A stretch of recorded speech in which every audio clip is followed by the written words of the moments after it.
Happy Cinco de Mayo, everyone that's and all that celebrate. We are back again because the month of May has already gotten insane, and it's only been 5 days. So let's start talking about it. In 2027, the NFL Draft will be hosted in Washington D.C. This is a momentous occasion for the city of Washington D.C. and the Washington Commanders, as the Commanders are pushing to bring a brand new stadium, returning it into at the site of their old RFK Stadium site. In other news, today we have news about video games, WNBA, NBA, a little bit of NHL, and a little bit about Busch Light Apple. More on that in a few minutes. Let's get it started with video games. First things first, the highly anticipated, high excitement of Grand Theft Auto 6 has been to really no surprise, but some are still surprised that it has been delayed another year, but will be officially released on May 26, 2026. Well, the long-awaited game has now gone through about 10-year plus wait. Excuse me, since GTA 5. The trailer first released late in 2023. So many fans were wondering what was taking so long, or just really wanted the game now. Seems like they're going to have to wait a little bit longer. And also, it seems like they're going to have to prepare their wallets, because Xbox has followed Microsoft has now followed the route of what Nintendo has done with the Xbox consoles, with Xbox raising their prices up, raising their console prices up very, very high. We have some specific numbers over here.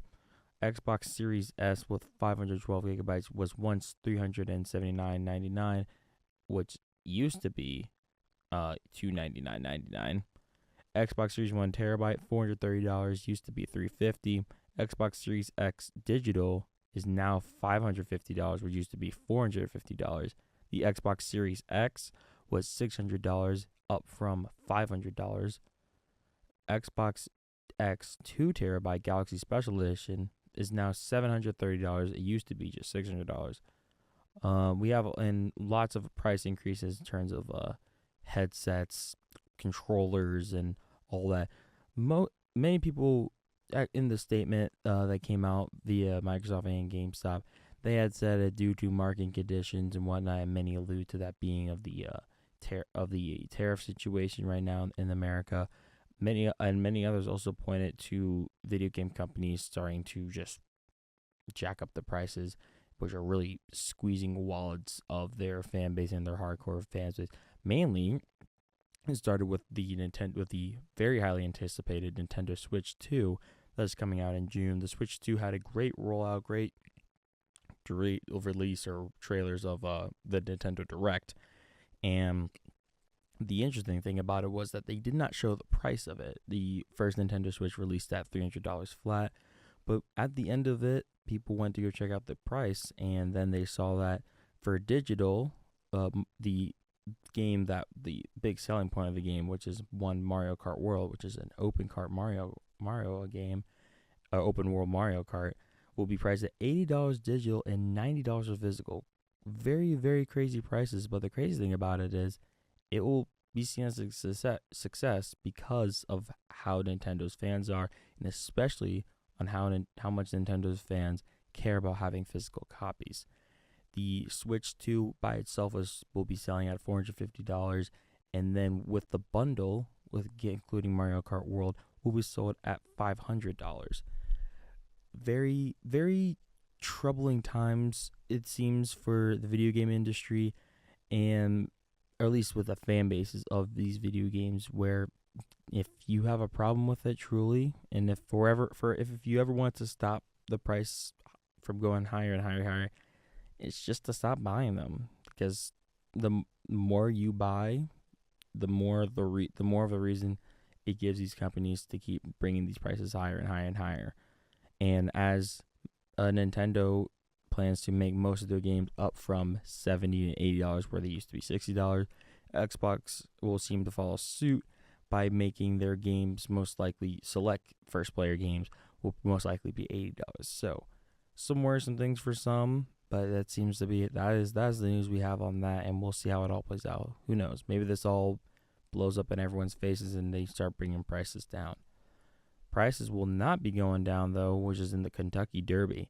At a 7-1 odds, Sovereignty wins in a mud bath of a horse race, and it was a very monumentous occasion with that. To get some more facts on the horse itself, 1 second.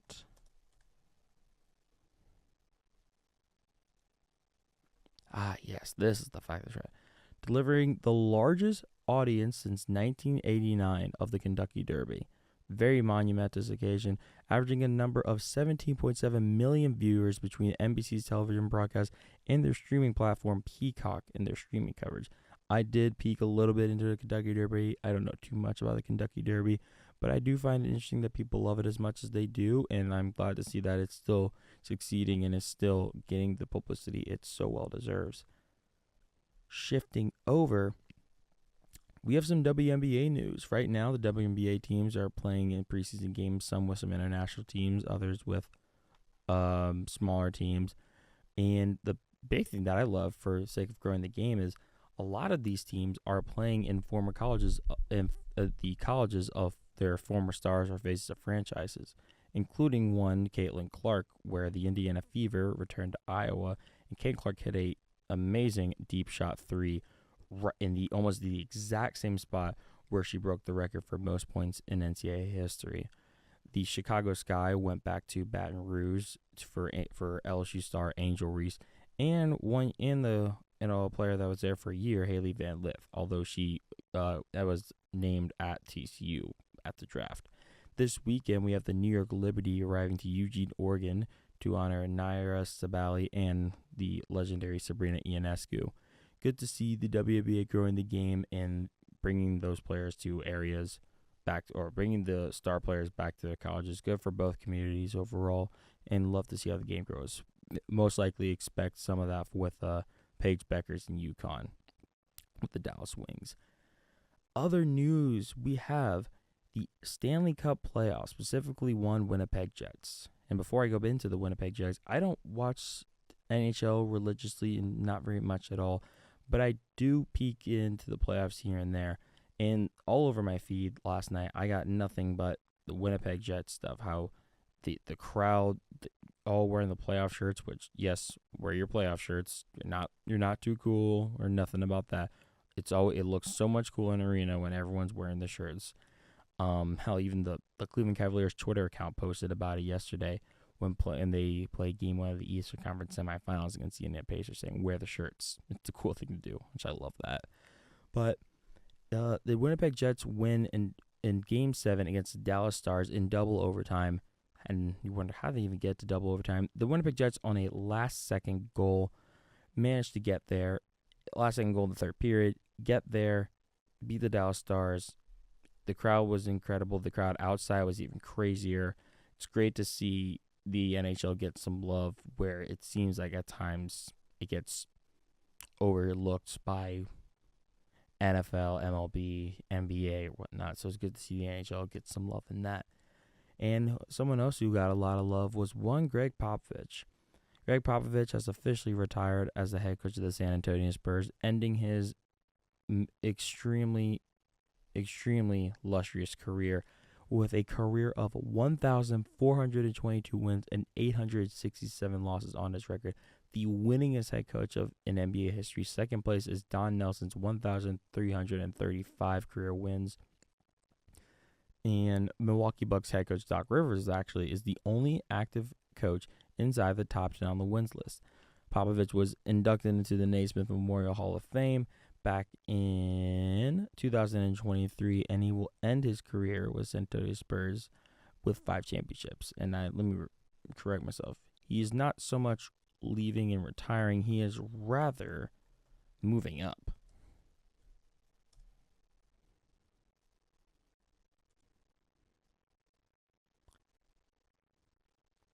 The torch is being passed. Greg Popovich is passing the torch to Mitch Johnson, who will be the new head coach of the San Antonio Spurs. Popovich will remain with the Spurs as team president. The leadership of the team, including CEO R.C. Buford and general manager Brian Wright, isn't changing, nor will the team's ideals, said Greg Popovich.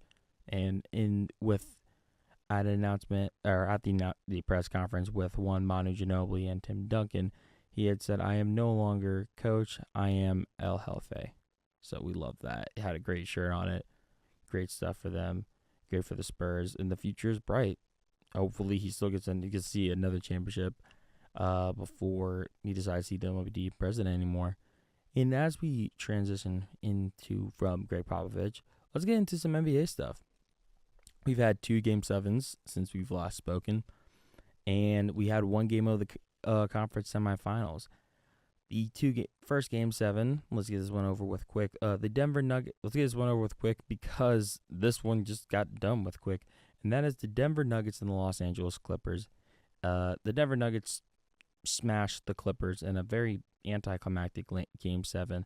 The series that I kept saying was the most entertaining series of the first round ended in a blowout, unfortunately. Russell Westbrook with a very memorable dunk while he did get a tech for hanging on the rim was saying send their behinds home, and because being a former member of the Clippers, seeing how happy he was very good for him and very good for the Nuggets and for interim head coach Dave Adelman, which it seems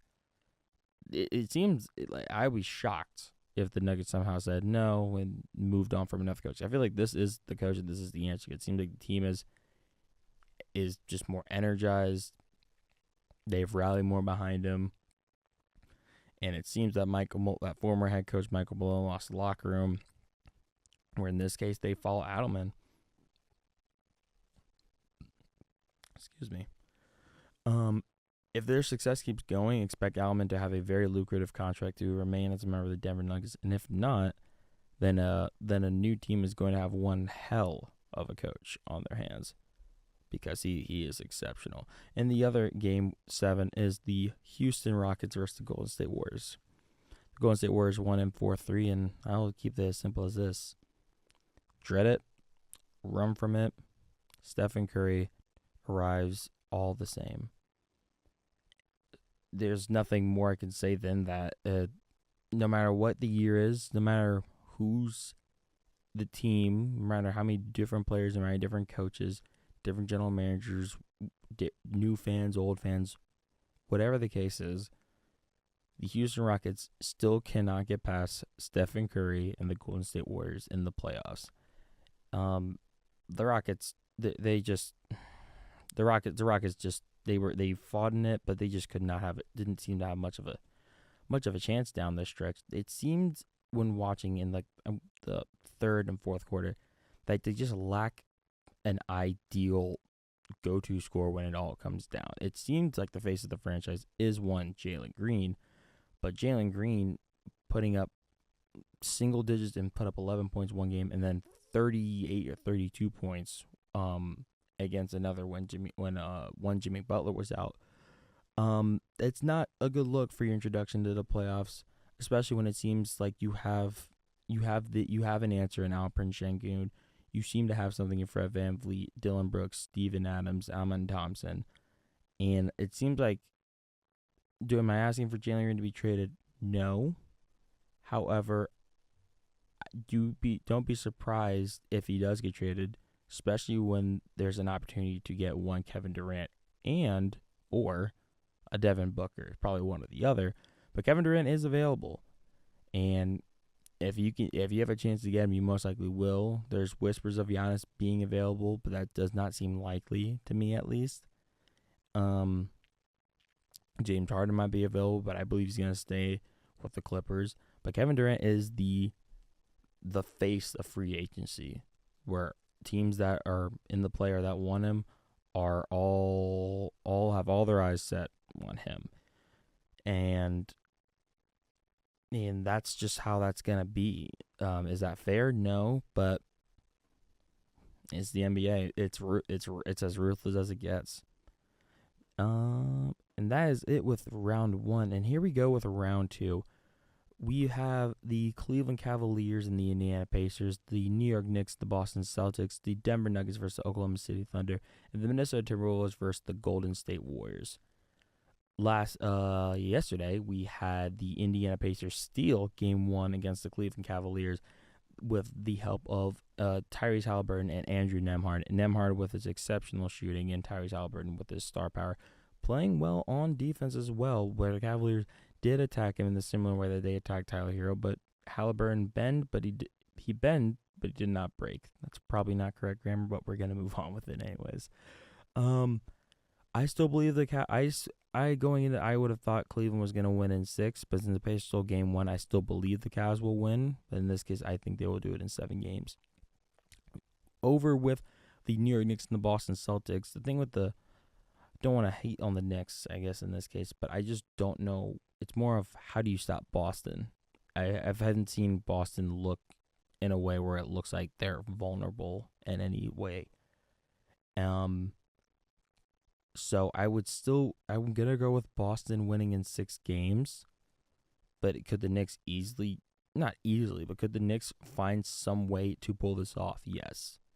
But I just find that to be a very, very, very, very, very difficult task to complete. And to shift over predictions of the next, on the Western side, we have the Denver Nuggets and the Oklahoma City Thunder, which I like to call the Russell Westbrook series. The Nuggets point guard will be having basically 4 home games. Through at least four home games, 2 in his current home in Denver, and 2 at his first home in Oklahoma City. The Nuggets are coming off of 1 day of rest after beating the Clippers in 7 games, where the Thunder have been on about 8 or 9 games of rest after sweeping the Memphis Grizzlies. And the thing is, I would be more concerned. I wouldn't feel as much concerned for the Nuggets had the Nuggets been the higher seed and they can stay at home. But the thing is, they have to go back. They have to now go and travel to Oklahoma City and try to go get a win over there. And that crowd is not an easy crowd to go and win at. And because of that, I think the Oklahoma City Thunder will win this in 6 games, although the Nuggets will put up a fight because it seems like playoff Jamal Murray has been activated, who is quietly, very, very quietly, has more playoff points than Damian Lillard. Let that sink in for a bit. Jamal Murray has more playoff points than Damian Lillard. It sounds insane because you've heard Damian Lillard's name for so long. Jamal Murray, while he's been around for a while, has not been there as long as Damian Lillard. So the fact that that's happened and so quietly speaks so much about how Jamal Murray is as a player. And that's a player we need. I really hope we just, as a society, make sure we do not let his name fade away just because he doesn't have all-star accolades or always have all-NBA accolades, because his playoff performances are just absolutely sensational. And he is still a champion.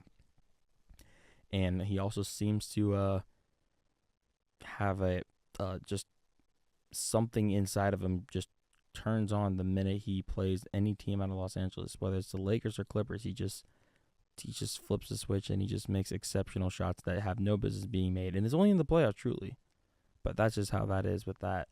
Moving on with the Minnesota Timberwolves and the Golden State Warriors, which this right here is what I think is going to be the most interesting series. I first had said it would have been the Nuggets Clippers would have been the best series watching on the court, but I'm going to predict this series is going to be even better, because what's not to like? You have Anthony Edwards or Draymond Green and trash talking Jimmy Butler versus the Timberwolves, which if you remember when Jimmy Butler was trying to request a trade, he was saying, you guys effing need me. And the Timberwolves, they have an opportunity to do something really funny and prove him wrong. Edwards had said in an interview that however they reach it, he wanted to play the Golden State Warriors, and today he gets his or not today, in a few days he will get his wish for that. Regardless of result, we are guaranteed 4 games of chippiness, physicality, trash talk, and it's gonna be so good. I'm excited for it because, and it's really in the physicality, because I like the fact that the NBA is letting these teams play it out and get physical. It's a lot. Is it weird? Excuse me. Is it weird because of what we're used to, like seeing that just switch back because of what we're used to seeing these ticky-tack fouls get called, and now like what would have been a foul in the regular season or like the past 5 seasons get called, now it's not called? Yes. However, I'm very okay with it. Just letting the game play out instead of it stopping and going and then calling on these ticky tack little fouls getting called. So I'm very excited about that. Um, and the fans are also going to make it even better because Timberwolves fans are very passionate about it.